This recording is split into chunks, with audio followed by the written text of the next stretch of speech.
Hello, this is John Kanellopoulos, an eye surgeon based in Athens, Greece, director of LaserVision Institute, and also clinical professor of ophthalmology at NYU Medical School, New York City, New York. Fascinating developments in cataract surgery. We've been working with the LenSx femtosecond laser for the last year. You're seeing here a patient applanated. You can see here fine-tuning the main incision and the paracentesis. We're going to now center the complex of the lens fragmentation and capsulorhexis. The capsulorhexis is the purple circle, outer circle. The yellow lines is the lens fragmentation. This is our own technique devised to be able to perform the lens fragmentation all the way up to the surface right under the anterior capsule. I'm adjusting here the capsulorhexis. Here, as you can see, I'm adjusting the lens fragmentation to come more anteriorly, almost under the capsule.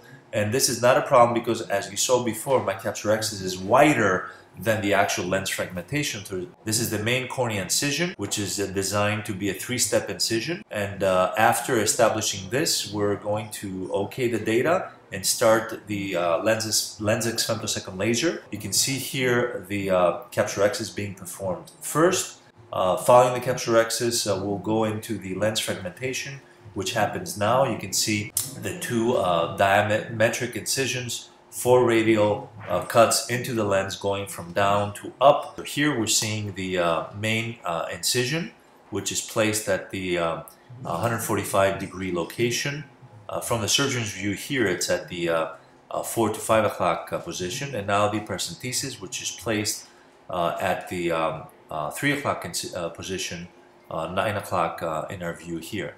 We're done with the femtosecond laser. We're going directly right next to it. We have our operating microscope on entering very easily. Now a little bit of epinephrine. We do get some constriction of the pupil after using the femtosecond laser, probably from the inflammatory process. I'm going to use Viscoat here to remove the bubbles, but you'll see it floated away my capsulorhexis. So there's no capsulorhexis present.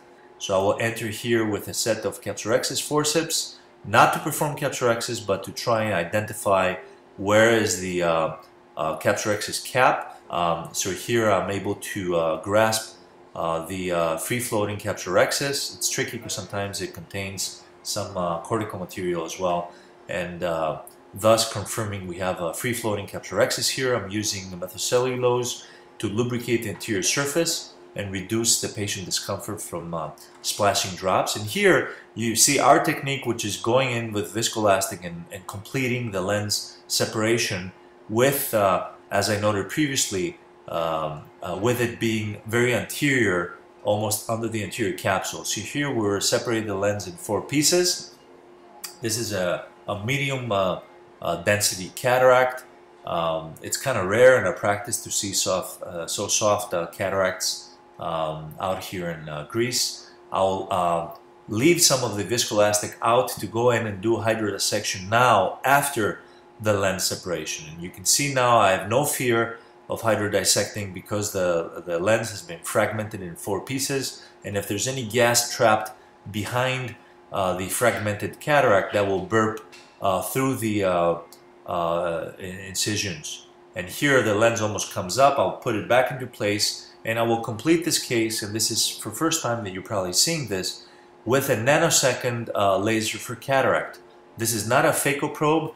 This is a probe that uses a nanosecond laser of the YAG variety. I'll enter the paracentesis here and enter with a probe. This is a coaxial probe of the nanosecond laser made by ARC Laser of Erlangen, Germany. This laser is called Cetus, and I have no financial interest in this company. I will go in and grasp or purchase the first quadrant of the pre-dissected cataract with a femtosecond laser, and here the laser pulses create enough mechanical impact onto the lens fragment to emulsify it and then further become absorbed by the nanosecond laser probe. I should note that although this probe appears to be sleeved and cooled, it does not develop any temperature at the cornea incision, so there is no risk of cornea burns with a nanosecond laser.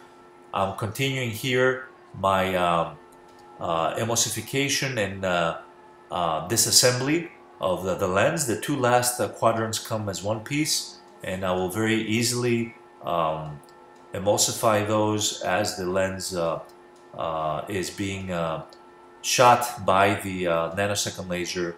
You can see the small jerk actions that this laser performs, and it jolts the lens, emulsifies it enough to absorb the fragmented pieces. I'm picking up the last fragments, careful not to incite movement of the posterior capsule. I'm done with the cataract removal. The actual cataract part of the procedure took 1.2 minutes. The femtosecond laser part of the procedure took 1.5 minutes. I'm entering here with the irrigation aspiration probe to remove the cortical remnants. The nanosecond laser uses almost 1/3 to 1/5 of the energy that a standard phaco emulsification probe would to remove the cataract segments created by the femtosecond laser. And of course, as I noted previously, any thermal development into the main incision. Zero endothelial damage due to heat production from the phaco probe. Here now, in my irrigation aspiration, I'm going with a bimanual technique. I'm using irrigation through the main incision and aspiration with a split probe. This concludes our cataract surgery, a little bit polishing of the underside of the anterior capsule. Here I jumped into going with methylcellulose to inflate the capsular bag. As you will see here, this is a toric intraocular lens, 20.5 diopters, T3. Using some of the methylcellulose to lubricate the surface. We're implanting, and I always enjoy the softness and the smoothness with which the AquaSoft material unfolds into the capsular bag. So a little lens manipulation here before the second haptic unfolds and locks the lens into position. This is probably the first time you're being familiarized with an all-laser cataract procedure.